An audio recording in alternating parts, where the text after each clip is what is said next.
Hello ladies and gentlemen, welcome to another Hypeimmune Reviews.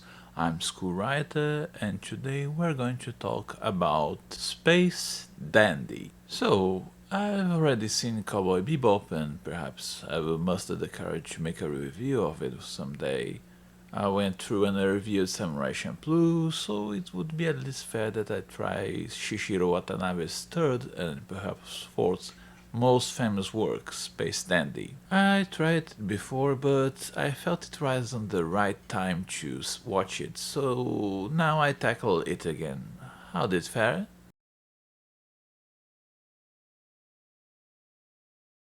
Space Dandy is a sci-fi series animated by Studio Bones and directed by Shinichirō Watanabe, the director of small indie productions that nobody heard about such as Cowboy Bebop, Macross Plus, and so on. Originally aired in 2014, it was one of the very few, if not the only anime to be aired in USA before it was aired in Japan. In the far future, mankind has spread through the cosmos and met several species of aliens. Among said humans exists Dandy, Space Dandy. Yeah.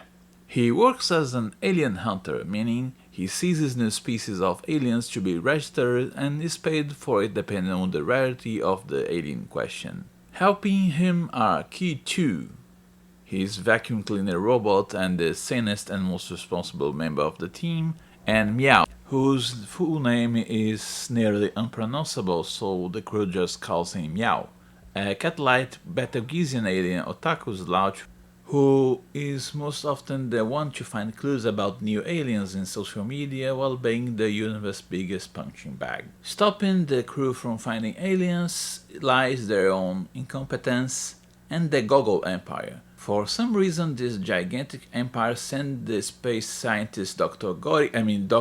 Gel and his assistant Bia, a talking gorilla and a sentient eggplant-like man respectively, to find and capture Dandy for some unknown reason. What kind of aliens will our heroes find? What sorts of shenanigans they will get into? How many boobies will Dandy see? Oh yeah, there is a galactic restaurant franchise called Boobies. Yeah.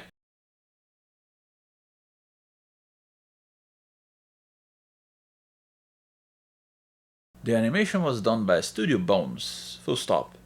For those who don't know it, Bones is a rather prolific studio that is known for delivering high-quality, smooth animation. Part of their catalog include hits such as, but not limited to, Mob Psycho 100, I love that one, Soul Eater, one of the banes of my anime review existence, Wolf's Rain, and the most recent of the bangers being My Hero Academia, though I haven't seen that one. Bones' animation quality is more often than not directly proportional to the skill of the director. Good directors will be able to use the studio at its full potential, lackluster directors won't be able to do much. And this is proved here. That because nearly every single Space Dandy episode has a different director, and the style changes accordingly. Some episodes will have absolutely gorgeous animation quality, visuals, style and designs. And others will be absolutely drab, trippy if not downright disturbing, going full experimental, which may end up like a headache or interesting depending from person to person. Personally, I found the trippy or the overly experimental ones a sore to the eyes, be either due to wonky animation or weird camera angles. Unsurprisingly, considering that this is a series with a comedic base, you see lots of references to other anime, sci-fi works, and pop culture. From simple blink and you will miss it references to whole episodes made in a style from a specific studio, such as Ghibli or Gainax. So, to the surprise of absolutely no one, the direction ring follows the same suit. The majority is good with good angles and good pacing, and some miss the mark entirely. Design-wise, it's Shinichirō Watanabe. The designs chosen are good, evocative and simple. Dandy is, well, a dandy in space, with a pompadour, greaser jacket and bizarre shoes.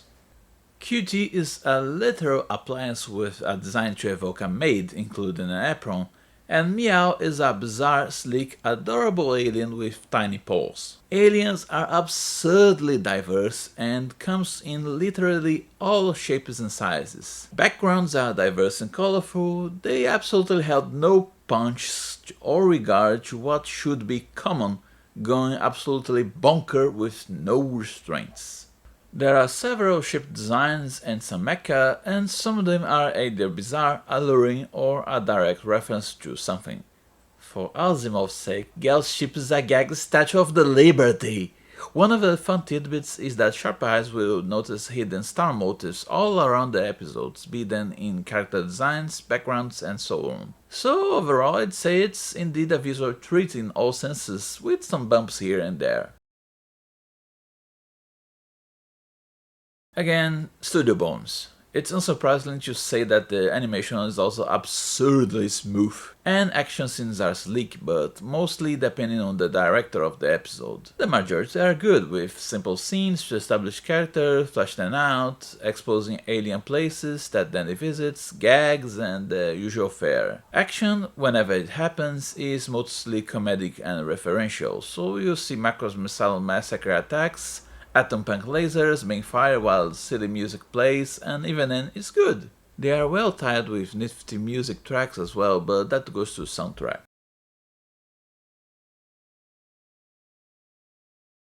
Now on to the meat of the review. I have to say, when he was making Space Dandy, Watanabe probably traveled to the future, read my reviews about Samurai Champloo and Cowboy Bebop, and made Space Dandy a gigantic fuck you to me because there is absolutely not even a shred of interest in keeping a sliver of sense of cohesion. Or he was aware of his patterns and chose to bank all in. Or just read all the reviews criticizing the loose cohesion and repeating pattern in his previous work.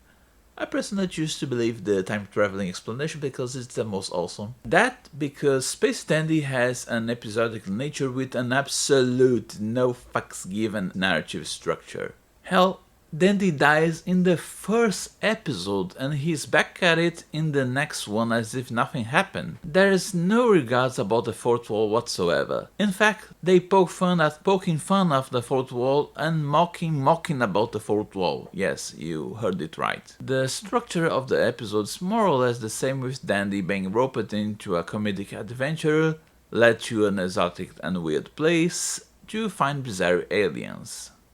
Most of the time, his goal is to find a rare alien to register, but he may also be seeking an epic food dish or win a race. Now, the big thing about this series is, if you've seen either Cowboy Bebop or Samurai Champloo, you'll be able to guess how the whole episode will go about, which saps a lot of the fun, if not turns things downright boring and predictable.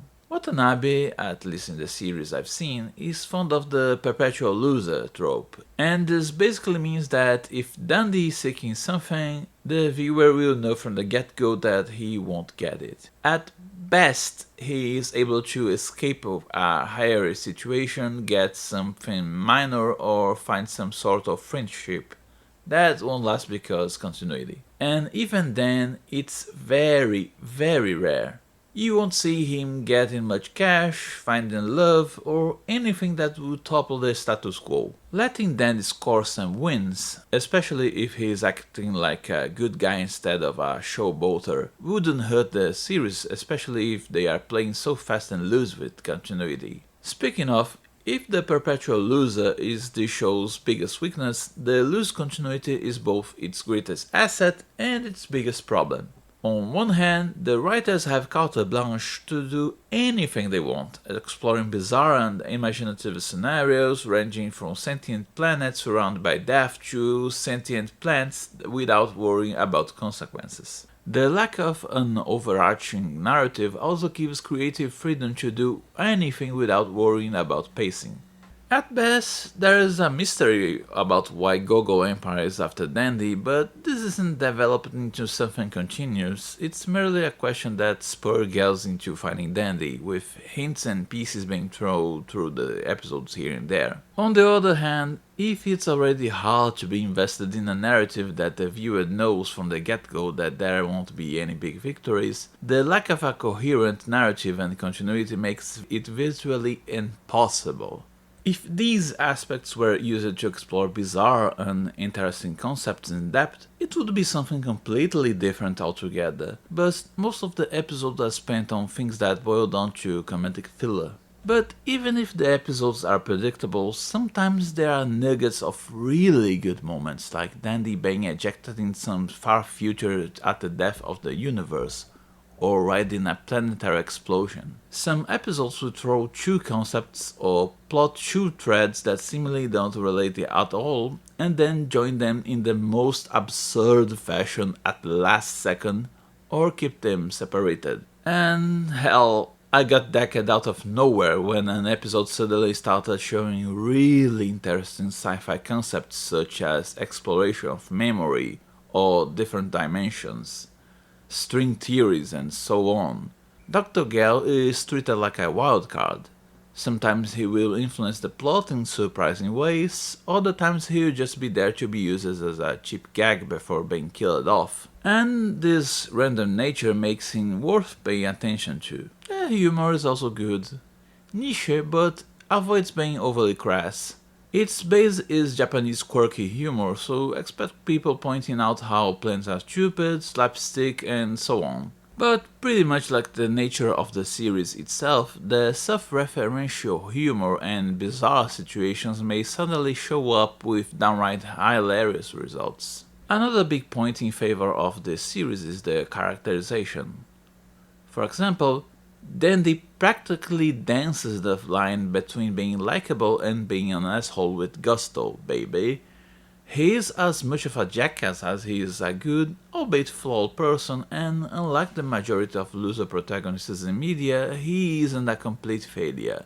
He is, for example, a really good pilot, shown again and again, and does have several noteworthy skills. But what makes him a perennial loser is himself, and this is shown, not told. Every single character is really well balanced between quirky, idiotic, and efficient, with no one completely neither useless or competent. Ki2 may be the voice of reason of the team, but he's prone to nag and rely on Dandy for plans, no matter how ludicrous. Meow is a slacker otaku, but he is the one who, more often than not, finds out clues about all of the aliens. They aren't as skilled and dramatic as the crew of the Bebop, but they bicker just as much and are fun to watch. Sadly, again, due to the loose and fast approach, several interesting quirky characters are downright discarded and never show up again. So, in the end, I see why the series somehow flopped. It's twice as hard to be invested in a show without any continuity, and where the heroes is unable to score any meaningful win in a formulaic approach. Said approach prevents it from developing the offered concepts and themes, and their humor is a bit too niche. But at the same time, I really enjoy my time with Dandy. This series offers a lot of interesting designs, themes, scientific tidbits, concepts for the brain, and it isn't afraid of poking fun of itself. Okay, I gotta be honest. This is one of the, if not the hardest series to judge localization wise, because both teams, Japanese and American, are equally good. Most of the time, the Japanese VAs have the field advantage because of the experience and focus, with localization teams have to pick up the slack. This time, not only Space Dandy was made from the get-go with the US in mind, they chose a hell of a team of actors and writers. Both sides have good VAs, different jokes, and slightly different styles that justify actually seeing the same series twice, once in English and another in Japanese. For example, the Japanese version, the narrator, voiced by Masaki Yajima, talks in the most polite way as if he was the host of a National Geographic show, making the absurd stuff happening on screen more jarring. スペースダンディは宇宙のダンディである。彼は銀河をかける宇宙人ハンターである。The English VA, R. Bruce Elliott, plays the narrator with a polite tone, but it's obvious that he, the character, is bored of his gourd and phoning in. Space Dandy. He's a dandy guy in space. He combs the galaxy like his pompadour on the hunt for aliens. Which the other characters actually call him out for. Dandy's Japanese voice actor, Junichi Suabe, is bombastic and flamboyant, while his English VA, Ian Sinclair, is the suave failure. QT's English VA, Addison Victorine, is auto-tuned in order to focus on the robotic side, and is soft-spoken like a child in Japanese, voiced by Uki Satake, to highlight how ineffectual he is in stopping the crew's shenanigans. So in the end I chose to watch mostly in Japanese, not for any specific reason besides it's extra fun to listen to Jet from Cowboy Bebop as a gorilla chasing after a dandy over-the-top Seymour from Final Fantasy X. Yes, but I honestly say that both are equally good. Check one episode with the Japanese crew and another with the English crew and make your choice. The soundtrack is also pretty good. It shifts with the action accordingly, having different strokes and styles depending from the episode itself. Some episodes have a more sci-fi centered soundtracks, or the episodes have a more rock and roll leaning, metal, and so on. Is it a horror episode? The soundtrack will also focus on creepy tones. Is it about fishing? It picks up the pace when the gang finds a fish, and etc, etc. And a nice surprise was to hear some audio callbacks to Cowboy Bebop.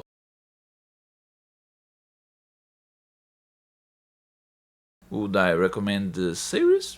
Yes, it has flaws, but it could be recommended as a popcorn series whenever you want to see something light, funny, and sci-fi. Well, that was it for today. Thank you all for listening, and see you all next time.